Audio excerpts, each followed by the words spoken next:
నమస్తే V5 news కి స్వాగతం. ముందుగా బులెటిన్ లో హెడ్లైన్స్.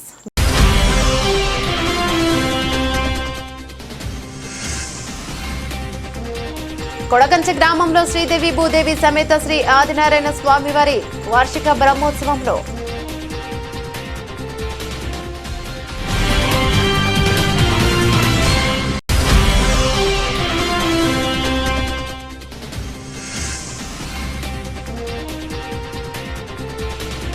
విద్యారంగానికి 30% నిధులు కేటాయించాలి PDSU.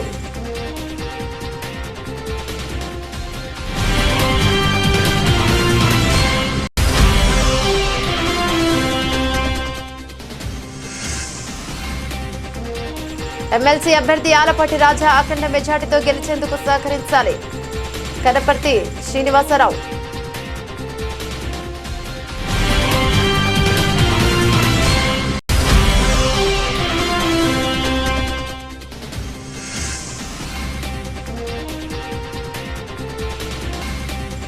ఏలూరి తరలి వెళ్లిన భీమవరం ఎన్డీఏ నాయకులు.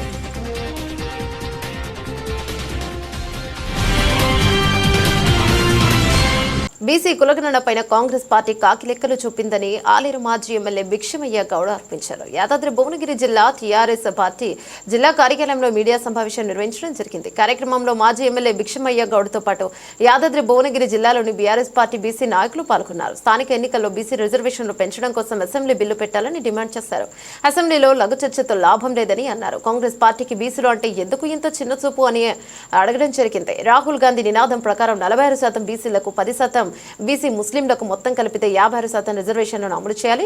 రాజ్యాంగం పట్టుకుని దేశమంతా తిరిగిన రాజీవ్ గాంధీకి బీసీల విషయంలో ఎందుకు వెనక్కి తగ్గారని ప్రశ్నించారు. 2011 లెక్కల ప్రకారం తెలంగాణలో 83 లక్షల ఇళ్లలో 3.5 కోట్ల జనాభా ఉన్నట్లు తేలింది. 2014లో కేసీఆర్ నిర్వహించిన సమగ్ర సర్వేలో 1.03 కోట్ల ఇళ్లు 3.68 లక్షల జనాభా అని తేలింది. 4 సంవత్సరాలలోనే 20 లక్షల ఇళ్లు పెరిగాయి. 2024 వరకు 10 ఏళ్లలో ఎన్ని ఇళ్లు ఎంత జనాభా ఉండాలి, ఎన్ని కుటుంబాలు పెరగాలి, దీని వెనుక మతలబ్ ఏమిటో కాంగ్రెస్ ప్రభుత్వం చెప్పాలని డిమాండ్ చేశారు.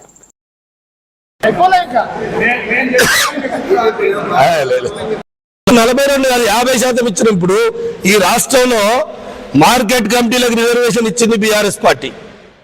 తర్వాత అనేకమైనటువంటి రిజర్వేషన్ కొత్తగా కల్పించింది బీఆర్ఎస్ పార్టీ, బీఆర్ఎస్ ప్రభుత్వమే.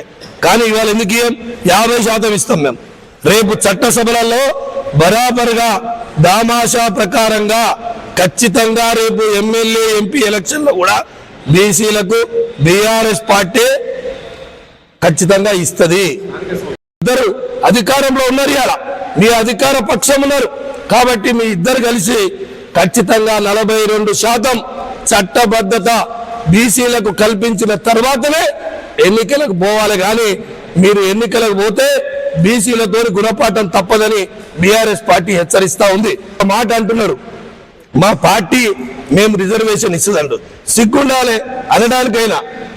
చిన్న పిల్లవాడు కూడా అర్థం చేసుకుంటాడు. అసలు ఎట్లా అది సంబద్ధత అవుతుంది? 42% పార్టీలు ఇస్తే నీ పార్టీ ఒక దగ్గర ఒక రిజర్వేషన్ ఇస్తే ఇంకో పార్టీ ఇంకో రిజర్వేషన్ ఇస్తుంది. దానికి చట్టబద్ధత ఉందా? దాంట్లో ఎవరైనా ఎక్కడైనా పోటీ చేసుకోవచ్చు అనేదే కదా. దానికి మళ్ళీ ఇప్పుడు ఏదైతే నేను అసెంబ్లీలో చెప్పినా మా పార్టీ పరంగా ఇస్తా అన్నది శుద్ధ అబద్ధం. దాన్ని మోసం చేయటమే. కాబట్టి మోసాన్ని ఖచ్చితంగా బీఆర్ఎస్ పార్టీ ఎప్పటికప్పుడు కులగణ సర్వే అప్పుడు మేము అనేక సందర్భాల్లో గుర్తు చేసినాం, మా నాయకులు గుర్తు చేసిర్రు. తర్వాత కులగణ సర్వే చేస్తున్నప్పుడు కూడా ఈ 56 ప్రశ్నలు ఎందుకు వేస్తారని అడిగినాం. దాని తర్వాత మరి మేము దీనికి చట్టబద్ధత లేదు బీసీ కమిషన్ కంటే మా బీసీ సంఘాలతో కలిపి చేస్తే డెడికేషన్ కమిషన్ వేసారు. దానికి కూడా చట్టబద్ధత ఉందా? డెడికేషన్ కమిషన్ ద్వారా ఎక్కడన్నా తిరిగి చేసిండ్రా? ఒక మంత్రి అంటాడు కుక్కలు ఎగబట్టి చీరు అంటాడు. అసలు కుక్కలు ఎగబట్టి చేయడానికి దీనికి ఏమైనా సంబంధం ఉందా? కనీసం మీరు కులగణకు వచ్చింది ఎక్కడ? ఆ కులగణన చేసినటువంటి సర్వే రిపోర్ట్లు చెత్త కుప్పలలో దొరుకుతా ఉన్నాయి. అంటే ఎక్కడికక్కడ అవి అసంబద్ధతగా పడినటువంటి అవి చూస్తే గ్రామాన బీఆర్ఎస్ పార్టీ పిలుపునిస్తా ఉంది. ఈ యాదాద్రి భువనగిరి జిల్లాలో ప్రతి గ్రామంలో ఖచ్చితంగా బీఆర్ఎస్ పార్టీ కార్యకర్తలు ప్రజలకు విన్నవిస్తారు. ప్రతి మండలంలో విన్నవిస్తాం. 42% చట్టబద్ధత బీసీలకు కల్పించి రిజర్వేషన్ పెట్టిన తర్వాతనే ఎలక్షన్లు పెట్టాలి. స్థానిక సంస్థలు మోసం చేసి పెడితే బీసీలకు ఖచ్చితంగా మోసం జరుగుతుంది. బీసీ జనాభాను చంపేసిర్రు, బుల్డోజర్లతో తొక్కిండ్రు. దానికి ఖచ్చితంగా రేవంత్ రెడ్డి బీసీలకు క్షమాపణ చెప్పి మళ్ళీ రీసర్వే చేయించి ఎలక్షన్లు పెట్టాలని చెప్పి మేము కోరుతా ఉన్నాం. కాంగ్రెస్ పార్టీని మరియు భువనగిరి ఎమ్మెల్యేలను ఉద్దేశపూర్వకంగా ఓ పత్రిక ఆయన గ్రాఫ్ పడిపోయిందని రాయడం సిగ్గుచేటని, ఇది హాస్యాస్పదంగా ఉందని మాజీ మున్సిపల్ చైర్మన్ రాష్ట్ర కాంగ్రెస్ పార్టీ నాయకులు బరే జాంగీర్ అన్నారు. ఇక యాదాద్రి భువనగిరి జిల్లాలో కాంగ్రెస్ పార్టీ ఆధ్వర్యంలో నిరసన చేపట్టారు. ఈ కార్యక్రమంలో కాంగ్రెస్ పార్టీ నాయకులు తదితరులు పాల్గొన్నారు. నమస్తే తెలంగాణ పత్రిక, నమస్తే తెలంగాణ పత్రిక టీఆర్ఎస్ పార్టీకి ఒక పాంప్లెట్గా వ్యవహరిస్తూ పత్రికా స్వేచ్ఛను హరిస్తున్నటువంటి, పత్రికా స్వేచ్ఛను దిగజారుస్తున్నటువంటి పత్రిక టీఆర్ఎస్ నమస్తే తెలంగాణ పత్రిక. ప్రజలకు ప్రభుత్వానికి సంధానకర్తగా వ్యవహరించి ప్రజా సమస్యలను ప్రభుత్వం దృష్టికి తీసుకుపోయి ప్రజలకు ఉన్నటువంటి ఇబ్బందులను పత్రిక ద్వారా ప్రభుత్వానికి అధికార దృష్టికి తీసుకుపోయేటువంటి చరిత్ర పత్రికా యాజమాన్యాలకు ఉంటుంది. కానీ కేవలం ఒక పార్టీకి వత్తాసు పలుకుతూ భువనగిరి శాసనసభ్యులుగా ఉన్నటువంటి అనిల్ కుమార్ రెడ్డి గారి గ్రాఫ్ను తగ్గించడం కోసం రేపు జరగబోయేటువంటి స్థానిక సంస్థల ఎన్నికల్లో టీఆర్ఎస్ పార్టీకి మైలేజ్ పెంచడం కోసం, వారి కార్యకర్తలు లేకపోవడం వల్ల కార్యకర్తలు ఉత్సాహాన్ని నింపడం కోసం తప్పుడు సోషల్ మీడియాను ఫేక్ అకౌంట్ల ద్వారా ఈరోజు భువనగిరి శాసనసభ్యులు ప్రజాయుతంగా ప్రజా సంక్షేమ కార్యక్రమాల్లో అమలు చేస్తున్నటువంటి అనిల్ కుమార్ రెడ్డి గ్రాఫ్ తక్కువైందన్నటువంటి సమాచారాన్ని ఒక టీఆర్ఎస్ పార్టీ మరి పాంప్లెట్ రూపకంగా తీసుకురావాలని కాంగ్రెస్ పార్టీ పక్షాన ఖండిస్తూ, ఎవరైనా పత్రికలు ప్రజాస్వామికయుతంగా ఒక జ్యుడిషియల్ ఒక ఈ దేశంలో 4 వ్యవస్థల్లో పత్రికా వ్యవస్థ కూడా ఒకటిగా ఉంటుంది. అది ప్రజలకు ఉపయోగపడే తీరుగా ప్రజా సంక్షేమానికి ఉపయోగపడే రీతిలో పత్రిక నడవవలసిందిగా మేము డిమాండ్ చేస్తూ, ఇప్పటికైనా టీఆర్ఎస్ పార్టీ నమస్తే తెలంగాణ పార్టీ ఇప్పటికే కాంగ్రెస్ పార్టీకి సంబంధించినటువంటి వాళ్ళు పూర్తిగా వారి పత్రికలు బంద్ పెట్టినటువంటి పరిస్థితులను మేధావులారా ప్రజాస్వామిక వాళ్ళ మీరంతా కూడా ఆలోచన చేసి నమస్తే తెలంగాణ పేపర్ను బ్యాన్ చేసుకోవాల్సిందిగా. బహ్రెయిన్ దేశానికి చెందిన ఉన్నతాధికారులతో కలిసి తెలంగాణ రాష్ట్ర వ్యవసాయ శాఖ మంత్రి తుమ్మల నాగేశ్వరరావు కుకట్పల్లి లులు మాల్లో పర్యటించారు. తెలంగాణ నుంచి వివిధ వ్యాపారాల ఎగుమతులు దిగుమతుల విషయమై బహ్రెయిన్ అధికారులతో మంత్రి నిర్వహించారు. ఇరు వర్గాల అధికారులు చర్చలు వేసేందుకు ఈ కార్యక్రమంలో అధికారులకు మంత్రి నగర గుర్తింపు అయిన చార్మినార్ ప్రతిమను బహుకరించారు. రాష్ట్రంలో పండించిన వ్యవసాయ ఉత్పత్తులను పనుల ఎగుమతుల దిగుమతుల విషయమై బహ్రెయిన్ దేశస్తులతో మంత్రి చర్చించినట్లు పేర్కొన్నారు. ఇక రాష్ట్రంలో ప్రభుకు సత్సంబాలు ఉన్నాయని, తమ వ్యాపార కార్యకలాపాలు యథావిధిగా కొనసాగుతున్నట్లుగా తెలిపారు. అందరికీ నమస్కారం. ఈరోజు లులు గ్రూప్ ఆధ్వర్యంలో బహ్రెయిన్ అంబాసిడర్ గారు, వాళ్ళ ఛాంబర్స్ ఆఫ్ కామర్స్ టీం మొత్తం డెలిగేషన్ వచ్చారు. మన రాష్ట్రానికి వచ్చిన సందర్భంలో తెలంగాణలో ఉన్నటువంటి అవకాశాలు, వాళ్ళకి సంబంధించినటువంటి ముఖ్యంగా అగ్రేరియన్ బేస్డ్ ప్రొడక్ట్స్ మీద, అదేవిధంగా ఫుడ్ ప్రాసెసింగ్ మీద, మన రాష్ట్రంలో ఉన్నటువంటి పంటలకు సంబంధించి మనం పండించేటటువంటి పంటలు దేశవ్యాప్తంగానే కాకుండా ప్రపంచవ్యాప్తంగా ప్యాడీ కానీ, కాటన్ కానీ, పప్పు దినుసులు కానీ, అదేవిధంగా మ్యాంగో కానీ, పండ్లు, పూలు, కూరగాయలు అన్నిట్లో కూడా తెలంగాణ నెంబర్ 1గా ఉంది.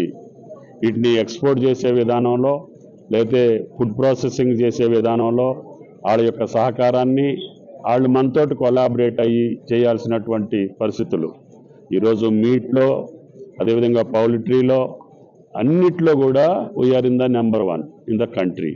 కాబట్టి వీటినన్నిటినీ ఎక్స్ప్లోర్ చేసుకునేదానికి ఈ యొక్క బహ్రెయిన్ గవర్నమెంట్ తోటి వాళ్ళకు ఉన్నటువంటి అవకాశాల మేరకి మన అవకాశాలన్నీ వాళ్ళ ముందు ఉంచడం జరిగింది. వాళ్ళు మంచి మనసుతోటి మన దేశానికి ఆ దేశానికి ఉన్నటువంటి రిలేషను చాలా సంవత్సరాలుగా తరతరాలుగా వ్యాపారం నడుస్తుంది. కాబట్టి భారతదేశంతో మాకు సత్సంబంధాలు ఉన్నాయి. హైదరాబాద్ తోటి కూడా మాకు సత్సంబంధాలు ఉన్నాయి.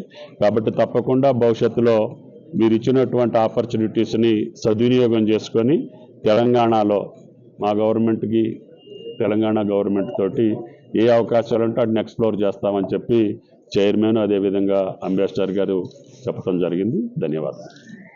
మోపిదేవి ఎమ్మెల్సీ అభ్యర్థి ఆలపాటి రాజాను గెలిపించడం ఛాలెంజ్గా తీసుకోవాలని కూటమి నాయకులకు ఏపీఎస్ఆర్టీసీ చైర్మన్ మాజీ ఎంపీ టీడీపీ జిల్లా అధ్యక్షులు కొనకల నారాయణ పిలుపునిచ్చారు. శాసనమండలి ఎన్నికల సందర్భంగా ఉమ్మడి కృష్ణా గుంటూరు జిల్లాల పట్టభద్రుల ఎమ్మెల్సీ నియోజకవర్గ కూటమి అభ్యర్థిగా పోటీ చేస్తున్న ఆలపాటి రాజేంద్ర ప్రసాద్ గెలుపు కోసం సోమవారం మోపిదేవిలో టీడీపీ జనసేన బీజేపీ నాయకులతో సమావేశం నిర్వహించారు. ఈ సందర్భంగా కొనకల నారాయణ మాట్లాడుతూ వైసీపీ దోపిడీ పాలనలో ఆ పార్టీ ఎమ్మెల్యేలు వేల కోట్లు గడించారన్నారు. అవినీతిమయ వైసీపీ పరిపాలనకు చరమగీతం పాడిన రాష్ట్ర ప్రజలు కూటమికి ఘన విజయాన్ని అందించారన్నారు. సార్వత్రిక ఎన్నికల్లో పనిచేసిన విధంగా అదే స్ఫూర్తితో టీడీపీ జనసేన బీజేపీ నాయకులు మరోసారి బాధ్యతగా చేయాలని పిలుపునిచ్చారు.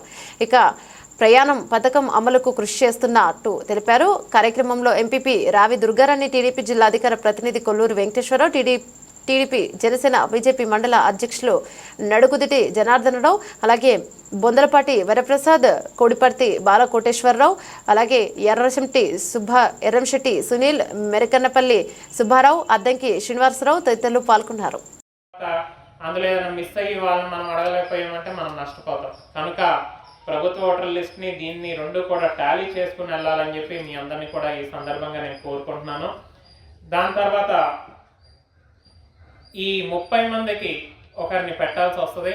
ఆ 30 మందికి ఒకరు ఎవరైతే యాక్టివ్గా ఉన్నారో వారిని పెడితే, ఎందుకంటే మనం ఏదైతే ఇప్పుడు ఈ ఓటింగ్ ప్రక్రియ కానీ ఈ 1వ నంబర్ ఎక్కడ వేయాలి, ఏంటి వేయాలి, ఎలా వేయాలి అన్నీ ఒక వీడియోల రూపంలో మనకి పార్టీ ఆఫీస్ నుంచి కూడా వస్తాయి. మన ఆలపాటి రాజేంద్ర ప్రసాద్ గారు పంపిస్తారు.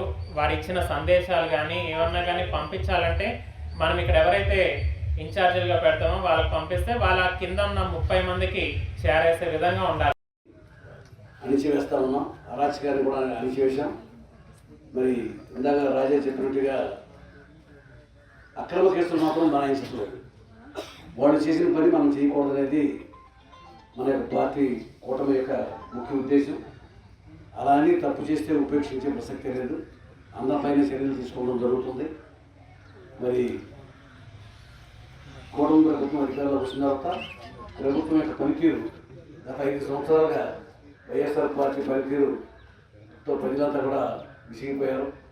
ఇవాళ గుంతల రోడ్డు అనేది లేకుండా రోడ్లన్నీ కూడా మంచిగా రోడ్లు వేయడం జరిగింది. ఆడవాళ్ళకి ఉచిత బస్సు ప్రయాణం కోసం ఏర్పాట్లు జరుగుతూ ఉన్నాయి. త్వరలోనే ఆ శుభవార్త మీకు ఉగాది వెళ్ళిన తర్వాత మీకు ఆ కార్యక్రమం ప్రారంభిస్తాం.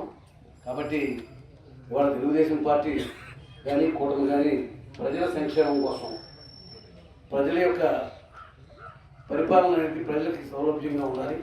అలాంటి ప్రభుత్వాన్ని మనం తెచ్చుకున్న అధికారంలో తెచ్చుకున్నాం.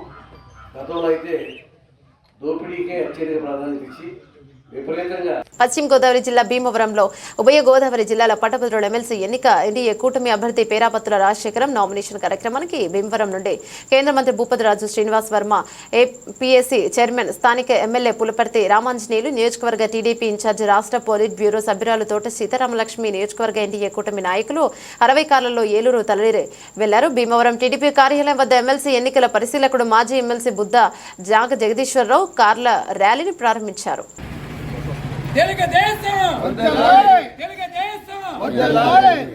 ఎన్డీఏ కూటమి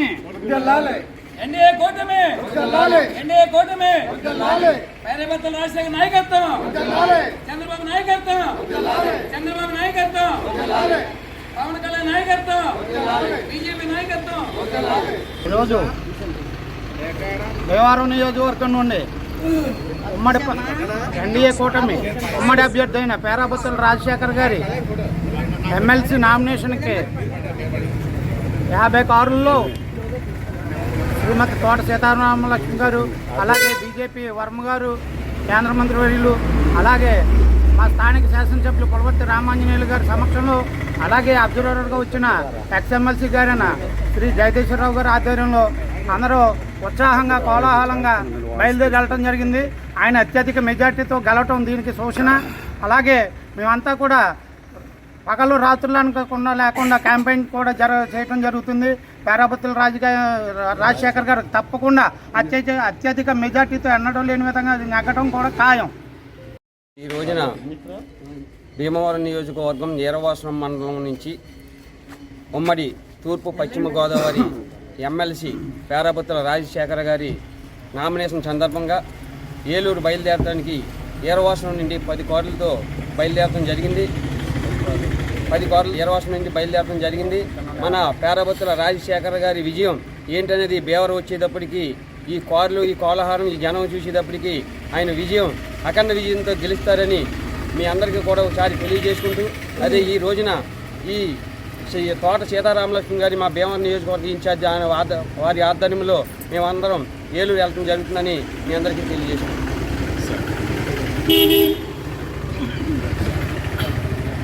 అధిక ఫీజులు వసూలు చేస్తున్న ప్రైవేట్ కార్పొరేట్ విద్యా సంస్థలపై చర్యలు తీసుకోవాలని పీడీఎస్యూ ఖమ్మం జిల్లా కమిటీ ఆధ్వర్యంలో సత్తుపల్లి జేవీఆర్ డిగ్రీ కళాశాల ఎదుట విద్యారంగానికి 30% నిధులు కేటాయించాలని మరియు పెండింగ్ లో ఉన్న స్కాలర్షిప్ ఫీజు రియంబర్స్మెంట్ విడుదల చేయాలని, హాస్టల్స్ మరియు గురుకులాల సొంత భవనాలు ఏర్పాటు చేయాలని నిరసన చేయడం జరిగింది. కార్యక్రమంలో పీడీఎస్యూ ఖమ్మం జిల్లా కార్యదర్శి గోకినపల్లి మస్తాన్, సావుపట్ గాంధీ, ప్రభాస్, పాషా, దిలీప్ తదితరులు పాల్గొన్నారు. తెలంగాణ రాష్ట్ర వ్యాప్తంగా విద్యార్థులకు రావాల్సిన స్కాలర్షిప్ ఏదైతే ఉందో, ఫీజు రియంబర్స్మెంట్ ఏదైతే ఉన్నాయో 5,150 కోట్ల పెండింగ్లో ఉంది. ఈ విడుదల చేయకుండా గత ప్రభుత్వం గడ్డి తిన్నది.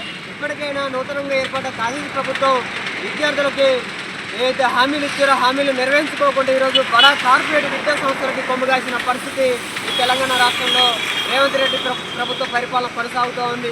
ఇప్పటికైనా పేద విద్యార్థుల మీద ప్రేమ ఉంటే తక్షణమే పెండింగ్లో ఉన్న స్కాలర్షిప్లు విడుదల చేయండి. హాస్టల్లో చదువుకుంటున్న విద్యార్థులకి ఏదైతే మెనూ ప్రకారం పెడతానంటారో ఆ మెనూ ప్రకారం కూడా భోజనం పెట్టకుండా ఈరోజు ఇక్కడ ఉన్న అధికారులు పక్కదారి పట్టించిన పరిస్థితి ఈరోజు తెలంగాణ రాష్ట్రంలో కనపడతా ఉంది. ఇక్కడ ఖమ్మం జిల్లాలో యూనివర్సిటీ లేక ఇతర యూనివర్సిటీలలో పోయి చదువుకున్న పరిస్థితి ఖమ్మం జిల్లాలో కనపడతా ఉంది. తక్షణమే ఖమ్మం జిల్లాలో యూనివర్సిటీని ఏర్పాటు చేయాలని, అద్దె భవనాలతో నడుపుతున్న హాస్టల్స్ ఏవైతే ఉన్నాయో, గురుకులాలు ఏవైతే ఉన్నాయో వాటిని సొంత భవనాలను ఏర్పాటు చేయాలని చెప్పి సందర్భంగా వారిని డిమాండ్ చేస్తా ఉన్నాం. అదేవిధంగా ఏదైతే హాస్టల్లో చదువుకుంటున్న విద్యార్థులు ఏవైతే ఉన్నాయో కండ బియ్యం చెప్తున్న రేవంత్ రెడ్డి గారు ఇవన్నీ కూడా పాలిష్ చేసి ఈరోజు కండ బియ్యాన్ని గురుకులాలకు, హాస్టల్లో పంపించి, ఈరోజు హై స్కూళ్ళలో పంపించి ఆ విద్యార్థులు తిన్న భోజనాన్ని మొత్తం కూడా ఈరోజు ఫుడ్ పాయిజన్ అయిన పరిస్థితి ఈరోజు తెలంగాణ రాష్ట్ర వ్యాప్తంగా కనపడతా ఉంది. నిన్న కూడా కామారెడ్డి జిల్లాలో కూడా విద్యార్థులు ఫుడ్ పాయిజన్ అయ్యి 31 మంది విద్యార్థులు అవసరం పడుతున్నా కూడా ఈ కాంగ్రెస్ ప్రభుత్వం ఏమీ పట్టించుకోకుండా ఈరోజు ఎలక్షన్ల వైపు మళ్ళిన పరిస్థితి ఈ తెలంగాణ రాష్ట్రంలో కనపడతా ఉంది. ఇప్పటికైనా విద్యార్థులకు రావాల్సిన స్కాలర్షిప్ విడుదల చేయకపోతే మాత్రం విద్యారంగానికి 30% నిధులు కేటాయించకపోతే మాత్రం ఈ అందరినీ ముట్టడిస్తాం. మీ ఎమ్మెల్యేలు ఎక్కడ తిరిగినా కూడా పీడీఎస్యూ ఖమ్మం జిల్లా కమిటీ ఆధ్వర్యంలో పెద్ద ఎత్తున ఉద్యమాలు నిర్వహిస్తామని చెప్పి సందర్భంగా రేవంత్ రెడ్డి ప్రభుత్వాన్ని ఖమ్మం జిల్లాలో 3 మంత్రులు ఉన్నారు. ఇప్పటికైనా 3 మంత్రులు అసెంబ్లీలో ఏమీ మాట్లాడుకోకుండా ఈరోజు విద్యారంగం మీద ఏమీ మాట్లాడుకోకుండా నిర్లక్ష్యంగా వివరించిన పరిస్థితి ఈరోజు తెలంగాణ రాష్ట్రంలో కనపడతా ఉంది.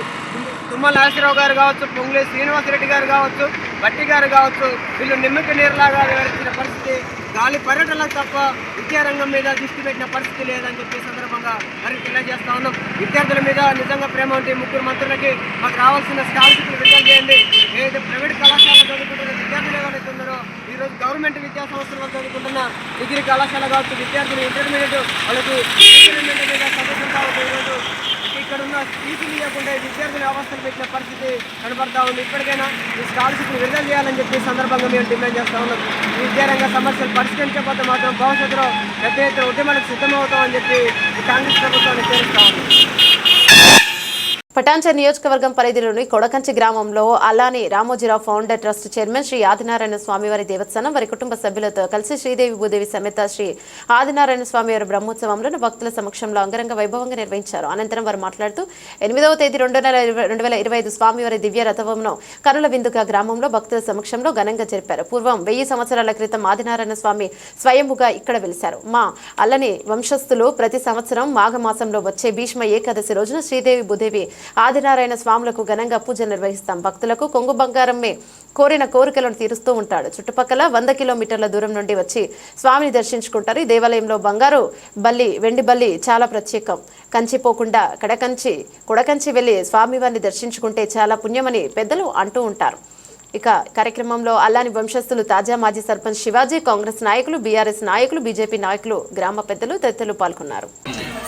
ఆదినారాయణ స్వామి దేవస్థానం ఇది సుమారుగా 100 సంవత్సరాల ఇక్కడ స్వామివారు స్వయంగా వెలిసింది. మా తాతగారు కళలో వచ్చి వారి యొక్క స్వప్నంలో గరుడ పక్షి వచ్చి నేను ఫలానా జాగా ఉన్నా చెప్పి వారు పోయి తీసుకొచ్చి ఇక్కడ స్వయంభూగా వారు తెరిచినటువంటి దేవస్థానం ఇది. ఇక్కడ కార్యక్రమాలు 1వ తారీఖు నుంచి మొదలైనవి 10వ తారీఖు వరకు బ్రహ్మోత్సవ కార్యక్రమాలు జరుగుతూ ఉంటాయి. ఇక్కడ ఈరోజు విశేషంగా భీష్మ ఏకాదశి మన స్వామివారి యొక్క దివ్య రథోత్సవం జరుగుతూ ఉంది. భక్తులు కూడా ఇక్కడికి వచ్చి భీష్మ ఏకాదశి పురస్కరించుకొని చాలా సంతోషంగా వచ్చి స్వామివారిని దర్శించుకోవడం జరుగుతూ ఉంది. వేల సంఖ్యలో భక్తులు వచ్చిండ్రు. వాళ్ళకు కూడా ఎలాంటి అసౌకర్యం కలగకుండా మా తోచిన విధంగా ఇక్కడ అన్నదాన కార్యక్రమం ఏ భక్తులు కూడా వృత్తిగా పోకుండా అందరికీ కూడా ఆ వసతి ఇక్కడ కల్పించడం జరిగింది. భక్తుల ద్వారా డోనర్ ద్వారా కల్పించడం ఇక్కడ ఇదేంటంటే మన ఈ మా వంశం వల్ల ఇక్కడ ఎర్ర బంగారంతో ఖమ్మం మిర్చి మార్కెట్ యాడ్ కలకల్లాడింది. గతంలో ఎన్నడూ లేని విధంగా ఏడాది 1,00,000 బస్తాలు పైగా మిర్చి బస్తాలు రావడంతో మార్కెట్ అంతా బస్తాలతో నిండిపోయింది. జెండా పాట 14,000 ధర నిర్ణయించగా కొనుగోలు మాత్రం 10,000కు కొనుగోలు చేశారు. అత్యధికంగా మిర్చి బస్తాలు రావడంతో వ్యాపారులంతా సిండికేట్ అయి ధర తగ్గించి కొనుగోలు చేశారని రైతులు ఆవేదన వ్యక్తం చేశారు. 1,00,000 బస్తాలను లారీల ద్వారా తరలిస్తామని వ్యాపారులు చెప్తున్నారు.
కాంగ్రెస్ పార్టీ ఎన్నికల్లో అబద్ధపు హామీలతో అధికారంలోకి వచ్చి ప్రజలను మోసం చేసిందని వనపర్తి బీఆర్ఎస్ నాయకులు మండిపడ్డారు. సోమవారం పెద్దమందడి మండలం వేలటూరు గ్రామంలో బీఆర్ఎస్ నాయకులు మాట్లాడుతూ రైతు భరోసా రుణమాఫీ 6 గ్యారెంటీలు పూర్తి స్థాయిలో అమలు కావడం లేదని, కాంగ్రెస్ పార్టీ ఇచ్చిన హామీలు అమలయ్యే వరకు బీఆర్ఎస్ పార్టీ ప్రజల పక్షాన పోరాడుతుందని, ఇక 42% రిజర్వేషన్లు కల్పిస్తామని, బీసీలకు కాంగ్రెస్ పార్టీ బీసీలను మోసం చేసిందని, దీనిపైన రాష్ట్ర వ్యాప్తంగా పోరాటం చేస్తామని హెచ్చరించారు. కార్యక్రమంలో జిల్లా అధ్యక్షులు Gattu Yadav, municipal vice chairman Vakiti Sridhar, అలాగే శ్రీనివాస్ రెడ్డి, కుమార్ యాదవ్, మాజీ ఎంపీపీ దయాకర్, చిత్తూరు కృష్ణారెడ్డి, భాస్కర్ రెడ్డి, అంజీ గణేష్ పార్టీ నాయకులు, కార్యకర్తలు పాల్గొన్నారు.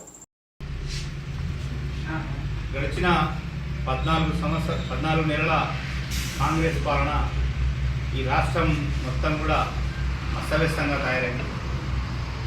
అడ్మినిస్ట్రేషన్ మొత్తం పూర్తి స్థాయిలో కొలాప్స్ చేసి పెట్టినారు. పరిపాలన మీద ఏమాత్రం అవగాహన లేని వారికి కళ్ళబొల్లి మాటలతో ప్రజలను మాయం చేసి అబద్ధపు బూటకపు హామీల నుంచి గద్దెలెక్కినటువంటి కాంగ్రెస్ ప్రభుత్వం అభివృద్ధి మాట దేవుడెరుగు, ప్రజలకు కావలసినటువంటి కనీసం మౌలిక వసతులను కల్పించడంలో కూడా ఘోరంగా విఫలమైందని నేను ఈ సందర్భంగా తెలియజేస్తా ఉన్నా. వనపర్తి నియోజకవర్గంలో మాజీ మంత్రి నిరంజన్ రెడ్డి గారి ఆధ్వర్యంలో 330 కోట్ల రూపాయలతోన అత్యంత ప్రతిష్టాత్మకంగా చేపట్టినటువంటి మిషన్ భగీరథ ప్రాజెక్టును పూర్తి చేసి నీళ్ళు అందిస్తే అబద్ధపు హామీలు ఇచ్చి వాళ్ళకి అది చేయడానికి కూడా చేత కావడం లేదు. ప్రకృతి పరంగా వచ్చిన నీళ్లను ఒడిసిపట్టి రైతులకు సాగునీరుకు అందివ్వడం లేదు, తాగునీరుకు కూడా అందివ్వడం లేదు. తాగునీటికి కూడా మీరందరూ కూడా మన మండల గ్రామ గ్రామస్తులే కాబట్టి మీరు కూడా చూస్తుంటారు. దాదాపు 15 రోజులైంది మా ఊరికి నీళ్ళు వచ్చి, మళ్ళీ మొన్న ఒక్కసారి ఇల్లు వచ్చినాయి, మళ్ళీ బంద్. అంటే ఇంత చేతగాలుతనం కింద ఉంటూ నిన్న ఎలక్షన్స్ వచ్చినాయని చెప్పని సుడిగాలి పర్యటన, అది ఏం అర్థమే కాలే. యాడంటే అటు ఉరికిపెట్టి ఎగ్గాలనుకుంటారో వెళ్ళిపోవడం, ఎవరన్నా పిలుస్తుంటే కూడా అంటే ఆగితే ఏమన్నా అడుగుతారేమో, ముసలు కలుస్తుంది పెన్షన్ అడుగుతారని. బులెటిన్ ముగించే ముందు హెడ్లైన్స్ మరోసారి.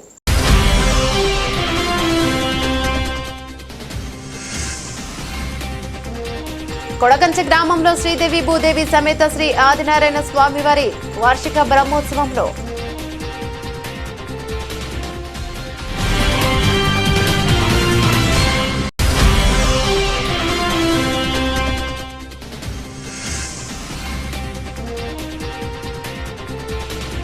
విద్యారంగానికి 30% నిధులు కేటాయించాలి పీడీఎస్యు.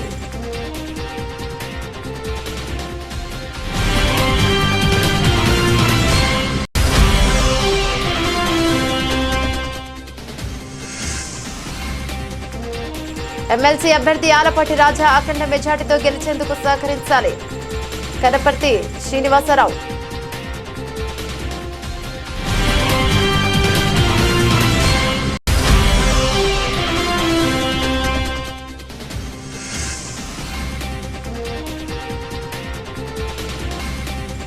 ఏలూరి తరలి వెళ్లిన భీమవరం ఎన్డీఏ నాయకులు.